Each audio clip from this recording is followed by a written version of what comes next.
सब देखने और सुनने वालों को मोहब्बत भरा सलाम। 14 अगस्त आज आप सब के इल्म में है, पाकिस्तान की आज़ादी का दिन है। वैसे मुझे तो 40 साल हो गए पाकिस्तान को छोड़े हुए, और मैं यहाँ अपने आप को आज़ाद महसूस करता हूँ, बेहतर समझ रहा हूँ। मैडम साउथ अफ्रीका से हमारे साथ है, इनसे भी पूछेंगे कि कल का जो तमाशा चला हुआ है, कल रात से गिरफ्तारियां हो रही हैं, पुलिस पकड़ दकड़ कर रही है, तो ये कौन सी आज़ादी मैडम मनाई जा रही? अस्सलाम वालेकुम। वालेकुम। जी, पाकिस्तान को आज आजाद हुए 77 इयर्स हो गए हैं, और मेरी तरफ से सब पाकिस्तानियों को, चाहे वो पाकिस्तान में रहते हैं या फिर ओवरसीज हैं, उन सबको आजादी मुबारक। कहने को तो हम आजाद हैं, लेकिन हम कहाँ से आजाद हैं? कौन सा ऐसा अमल है जो हम आजादी से कर सकते हैं? ये कैसा मुल्क है जिसमें हम रहना पसंद नहीं करते, लेकिन हम कहते हैं कि हम आजाद हैं? आज यकीन मानिए, स्पेशली पिछले साल का 14 अगस्त और आज का जो है 14 अगस्त, आप यकीन करिए दिल इतना गमगीन है ना और गमज़दा है कि मुझे समझ नहीं आ रही कि मैं क्या कहूँ इस आजादी के मौके पे। मैडम खुशी होनी चाहिए कि आपको आजादी मिली थी, तो आपको खुश होना चाहिए। आपको तो हम आजाद हो तो हम खुश हो ना। हम आजाद कब हैं? आप मुझे ये बताइए। 1947 में हमारे राइट हैंड में आजादी तो दी गई, लेकिन लेफ्ट हैंड में साथ ही गुलामी का परवाना भी उन्होंने जारी कर दिया। हम आजाद नहीं हुए, हमें सिर्फ जुबानी कलामी आजादी दी गई है। आप देखें, कल का जो मैंने फुटेज देखी है, जो सहाफियों ने शेयर की है, उसमें आप कहीं पे भी तहरीके इंसाफ का जो झंडा है वो नहीं लहरा सकते। ये कैसी आजादी है? क्या तहरीके इंसाफ एक दहशतगर्द जमात है? अगर दहशतगर्द है तो फिर कोर्ट ने उस पर पाबंदी क्यों नहीं लगाई? अभी तक उस पर पाबंदी क्यों नहीं लगी? अगर इतने ही उसने खतरनाक काम किए हैं तो मैं इतना हैरान हूँ कि पाकिस्तान में सबसे ज्यादा जो झंडा बिकता है वो पाकिस्तान का झंडा है, और उसके बाद जो बिकने वाला आजकल में जो झंडा बिकता है ना, वो तहरीके इंसाफ का है। वो फ्री में नहीं आपको मिलता, कहीं भी पार्टी के, कहीं भी किसी भी दफ्तर से फ्री में नहीं मिलता। लोग सबसे ज्यादा तहरीके इंसाफ का झंडा खरीदते हैं, और वो ब्लैक में बिकता है। अच्छा, लोगों ने वो इजाजत नहीं है कि उसको फ्रंट पे आप लहरा सके। क्यों? क्या किया ऐसा? मैं पूछना चाहती हूँ अपने ताकतवर जो लोग हैं, और मैं उनसे पूछना चाहती हूँ कि आखिर तहरीके इंसाफ ने ऐसा क्या किया कि आपने उस पर इतनी पाबंदी लगा दी है? अच्छा, यहाँ पे एक बात मैं बता दूं कि जब हम छोटे थे तो 14 अगस्त वाले दिन मुझे याद है हमारे वालिद साहब झंडा जो था वो लगाते थे घर के ऊपर, लेकिन इस तरह का माहौल नहीं होता था। ये बाद में ज़ियाउल हक के दौर में मुझे याद आ रहा है कि उसने ये काम शुरू किया कौम का ध्यान इस तरह लगाने के लिए कि इस तरह आप वाजे बजाओ, ये करो वो करो, खर्चा मर्चा शुरू किया, तो उसके बाद कौम इसी तरफ लग पड़ी। अच्छा, तरीके इंसाफ झंडा अपना नहीं पकड़ सकते, बच्चों ने पकड़ा हुआ, उन्हें गिरफ्तार किया जा रहा है, बड़ों ने, खवातीन ने, फैमिलीज, अच्छा औरतों को। और वो मैं कल देख रही थी रात के वक्त, वो एक फुटेज किसी ने अपलोड की। उन्होंने कहा, खातून थी एक, और वो बेचारी चीख रही थी। वो कह रही थी, ये वर्दी वाले जो है ना पुलिस वाले, ये कह रहे थे औरत के कपड़े फाड़ो। हाँ, बिल्कुल। ये झंडा पकड़ा हुआ है ना, और बच्चों को भी मार रहे थे, और वो कहते हैं हम पाकिस्तानी है। जब पाकिस्तान में रह के हम अपनी मर्जी का वोट नहीं दे सकते, हम अपनी मर्जी का अपना वजीर आजम नहीं मुंतखब कर सकते, हम कहाँ से आजाद हैं? नहीं, आप मुझे बताएं कि हम आजाद कब है? मुझे तो दुख है आज इस कदर कि हम लोग कैद में हैं, हम लोग कैद में हैं और हम गुलाम हैं। और शायद हमारी किस्मत में यही लिखा हुआ है, क्योंकि हम घरों से बाहर नहीं निकलते। जैसे कि देख लें, बांग्लादेश में तुलबा निकले और उन्होंने अपना आजादियां ली, उन्होंने इस्तीफे भी दिलवाए हैं ताकतवरों से कि आप इस्तीफे दे, क्योंकि वहां पर मर्जी का काम नहीं करने दिया जा रहा। वहां पे कानून और दायरे के अंदर रहते हुए अब जो एक रियासत अवाम को हकूक देती है, वो कानून के दायरे में रहते हुए वो नहीं इस्तेमाल कर सकते, तो उस पर भी पाबंदी थी, तो उन्होंने अपने हक छीन लिए। अच्छा मैडम, तो क्या ये चाहते हैं कि हम भी ऐसे ही करें? नहीं, हम अपने मुल्क का नुकसान नहीं चाहते, जो मर्जी हो जाए, मुल्क बड़ी मुश्किल से नहीं, हम बिल्कुल भी नुकसान नहीं चाहते। ये इदारे हमारे हैं, ये मुल्क हमारा है, ये ठीक ये जमीन हमारी है, हम इसे कभी भी नुकसान नहीं। लेकिन ہم سے نقصان نہیں پہنچا کے خوش، اور کبھی پہنچائیں گے بھی نہیں، لیکن کم سے کم ہمیں جینے کا حق تو دے نا. اچھا ایک وہ بہت تو بڑی، ہمارا حق ہے کہ نہیں. جی جی، اچھا ایک بہت بڑی گرفتاری 2 دن پہلے ہوئی ہے، آپ اس کے بارے میں کیا کہیں گے؟ میں کہتی ہوں وہ سب سے بڑا ڈرامہ ہے. وہ گرفتاری ایک ڈرامہ ہے. اس میں جو گرفتاری ہوئی ہے وہ جنرل فیض حمید کی ہوئی ہے، ریٹائر ہے وہ، اور ان کو ٹاپ سٹی جو اسکینڈل ہے اس میں ان کو پکڑا گیا، اور وہ ان کو 7 سال 7 ایئرز کے بعد ان کو یاد آیا ہے کہ انہوں نے اس میں کرپشن کی ہے یا جو بھی کی ہے، کک بیکس لی ہیں، تو ان کو پکڑا جائے. یہ ایک ڈرامہ ہے، اور اس کا پی ٹی آئی کے ساتھ کسی قسم کا کوئی تعلق نہیں ہے، اور نہ ہی 9 مئی کے ساتھ ان کا تعلق ہے. جو لوگ، جو میڈم لوگ اوپر جو بیٹھے ہے ہوئے ہیں، جو لوگ اوپر بیٹھے ہوئے ہیں گورنمنٹ میں، انہوں نے تو 40 سال سے لوٹ مار کی ہوئی، تو ان کو تو نہیں پکڑا.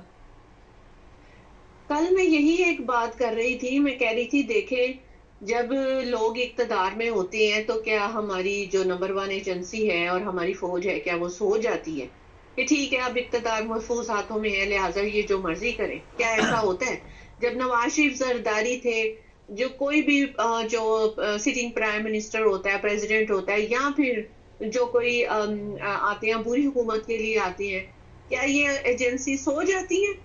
جب وہ ان کو بعد میں پتہ چلتا ہے ہماری ایجنسی کو انہوں نے کرپشن کی ہے، پھر ان کو 50 روپے کے اسٹامپ پیپر باہر نکال دیتے ہیں پاکستان سے، پھر وہ اشتہاری ڈکلیئر ہوئے ہوتے ہیں، پھر ان کو ایئر فورس کے جہاز میں بٹھا کے لے آتے ہیں. یہ ٹوپی ڈرامہ کب تک چلے گا؟ اچھا ایک اور کب سوال تک ہم بتائیے. لوگوں کو بیوقوف بنائیں گے؟ اچھا مختصر رکھے ذرا. ایک میڈل ملا ہے پوری قوم کو، اسے اس کے پیچھے لگا دیا، لیکن کچھ لڑکیاں ہیں جن کو میڈل ملے تھے ان کا نام تک نہیں لیا گیا. آپ سچ پوچھیں نا تو مجھے اس میڈل کا، ٹھیک ہے اس بچے نے اس نے اپنی محنت کی، اس نے جو بھی کیا، اس نے اسٹرگل کی اور اس نے میڈل حاصل کیا، پاکستان کا نام روشن کیا، صحیح کیا ہے. لیکن آپ یقین کریں اس گھٹن زدہ ماحول میں مجھے کوئی خوشی نہیں ہے اس میڈل کی. پتہ نہیں کیوں میرا دل نہیں اچھا مانتا. چیف آف آرمی اسٹاف کا بیان تھا کہ جو شریعت کو نہیں مانتا، جو آئین کو نہیں مانتا وہ پاکستانی نہیں ہے. تو آئین کو کون نہیں مانتا یہاں پہ؟ شریعت کی تو چلو بعد میں بات کرتے ہیں. یہ ہم لوگ ہیں جو عوام ہے جو آئین نہیں مانتی. نہیں، ہم نے اسمبلی ڈیزالو کی، ہم نے خان صاحب کو کی جو گورنمنٹ ہے اس کو، چلتی گورنمنٹ کو ہم نے بھیجا، چلتا کیا، ان کو چل رہی تھی گورنمنٹ اچھی بلی. پھر جو انہوں نے 2 اسمبلیاں توڑی 2 صوبوں کی، ان کے ہم نے ٹائم پہ الیکشن نہیں کروائی. ہم عوام تھے جو ہم نے الیکشن کروانے تھے، ہم نے آئین پہ عمل درآمد نہیں کروایا. اس کے بعد جو 5 سال کے بعد جو الیکشن ہونے تھے وہ ہم نے ٹائم پہ نہیں کروائے.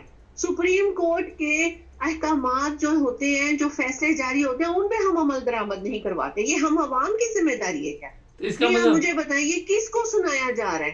آئین کے اوپر عمل درآمد کرانا ہم عوام کا کام نہیں ہے، یہ ان اداروں کا کام ہے. اگر وہ آئین پہ عمل درآمد نہیں کراتے تو ان کو پکڑے نا، ان کے گرے بار پکڑے، ان کو گھسیٹے. نہیں تو میڈم آپ ان کو کیا ایک دوسرے کو پکڑ لیں، وہ کیا کریں؟ وہ جو بھی آتا ہے اس زمرے میں، جس نے بھی آئین توڑا، قانون توڑا، چاہے وہ پاکستان کا کوئی بڑے سے بڑا بھی ادارہ ہے، اس کو آئین اور قانون کے دائرے میں لے کے آئے. یہ ان کا کام ہے، ہمارا کام نہیں. اگر یہ عوام کے ہاتھوں میں دینا چاہتے ہیں تو پھر یہ چاہتے ہیں بنگلہ دیش اور سری لنکا بن جائے. اچھا آپ بھی شریعت کو سمجھتی ہیں؟ ایسے بھی ہوتا ہے کہ 47 45 فارم بدل دو، 70% لوگ جو اکثریت سے جیتے ہوئے شریعت نہیں، وہ ہم عوام تھے. یہ کس کو کہہ رہے ہیں کہ جو آئین پہ عمل نہیں کرتا؟ ہم عوام شریعت 47 اور 45 کا میں شریعت کی بات کر رہا ہوں. شریعت میں بھی یہ چیزیں ہیں کہ الیکشن دوسروں کو جتا دو، باکس چھین لو، 17 سیٹوں والوں کو پورا پاکستان دے دو، ایسے ہوتا ہے؟ شریعت میں کوئی اجازت ہے اس چیز کی؟ جی شریعت میں تو میں ایک طرف یہ بات لے کے جانا چاہتی ہوں کہ شریعت میں تو یہ بھی کہا گیا کہ چند معاملات میں جو خاتون ہے اس کی گواہی کو پریفر کیا جائے گا. تو خان صاحب کے معاملے میں تو شریعت میں عمل نہیں کیا. عدت کے معاملے میں کتنا گھسیٹا، کتنا گند اچھالا، وہ شریعت تھی نا، شریعت میں نہیں عمل کیا. اس گند کے جو نتائج نکلے وہ ان کی خواتین پہ بھی پڑے، کیونکہ لوگوں نے ان کی تصویریں لگا کے بھی پھر ایسے الفاظ استعمال کیے. تو آپ کسی کے گھر میں آگ لگا کے آپ کہیں گے کہ کل کو آپ کے گھر میں آگ نہیں لگے گی؟ आप कैसे ऐसे रह सकते हैं؟ ये 80 की दहाई नहीं है, आवाम बेवकूफ नहीं है, ये 2024 है। समझ आ रही है? ये बहुत ज्यादा आवाम अगर बोलती नहीं है ना, घरों से बाहर नहीं निकलती, तो आप ये ना कहें कि उनके अंदर लावा नहीं पक रहा। अब जरा लोगों के जाके देखें वो किस किस किस्म की इनको गालियां दे रहे हैं। वो मजबूर है, सिर्फ चंद ऐसे मामलात हैं जिनके हाथों अवाम मजबूर है। अदरवाइज वो जो है ना, किसी ने सही कहा है कि पेट्रोल और गैस चारों तरफ बिखर गई है, सिर्फ एक तीली है जो अब लगनी बाकी रह गई है। आप ये ना सोचे कि अवाम को आपने दबा लिया है, अवाम को आपने गला घोंट दिया है तो वो घुट गई है। नहीं, वो इस कदर बेजार हो चुकी है कि बस कुछ ना पूछे। यकीन करें, वो कहते हैं कि हम लोगों को अगर चोकोस्लोवाकिया में भी अगर हमें दावत दी जाए ना कि वहां आके रह लें, तो हम पाकिस्तान छोड़ देंगे। नहीं तो फिर आजादी किस चीज की है? अगर सबने पाकिस्तानी छोड़ना तो फिर आजादी किस चीज की है? तो इसीलिए तो मैंने सबसे पहले यही बात कही कि दिल मेरा बड़ा उदास और गमगीन है कि मैं आजाद नहीं हूँ, और आजादी का जश्न हम किस तरह मनाएं जब हम आजाद ही नहीं। पाकिस्तान में किसी चीज और की कमी नहीं। एक जगह पे मैंने ये भी फुटेज देखा कि एक पुलिस वाला पाकिस्तान का झंडा ताजगुल से छीन रहा था। ये किस कदर अफसोस का और शर्मनाक मुकाम है। ये तो पुलिस वाले का उसमें क्या कसूर है मैडम? पुलिस का क्या कसूर है? पुलिस को जो कहा जाएगा वो करेंगे। उनमें पुलिस में नहीं तो पुलिस भाई दुआई खुदा की कोई आइन और कानून भी तो कोई होता है, कोई ज़मीर भी कोई चीज होती है। उस पुलिस वाले को अगर कहा गया तो उसे ये नहीं पता कि वो गैर कानूनी काम कर रहा है। नहीं तो पुलिस वहाँ की क्या करे? अगले दिन एक जर्मन गया हुआ था साइकिल पे, 4 पुलिस वालों ने उसको भी लूट लिया, उसमें 4 पुलिस वाले मुलव्वस निकले। तो पुलिस का क्या इसमें कसूर है? जब आपको शौर ही नहीं वहां पे मिला, आपको समझ ही नहीं मिली, जब आपको तालीम नहीं मिली, जब अकल नहीं मिली, सिर्फ जहालत मिली, तो इसमें इनका बेचारों का क्या कसूर है? जी बिल्कुल ऐसे ही है। कौन कौन सी बात को हम लोग रोए? कोई एक बात हो तो हम रोते हुए भी अच्छे लगते हैं, हम तो हर बात को ही रो रहे हैं। बहुत शुक्रिया आपका जी। नाज़रीन, ये हालात है हमारे, मतलब देखते हैं आगे आगे होता है क्या, लेकिन मायूसी गुनाह है। कभी ना कभी इस कौम को आज़ादी मिलेगी। अपने अमाल ठीक करें, अपने आप को ठीक करें। हमारे चैनल को सब्सक्राइब करें, जुड़े रहें हमारे साथ।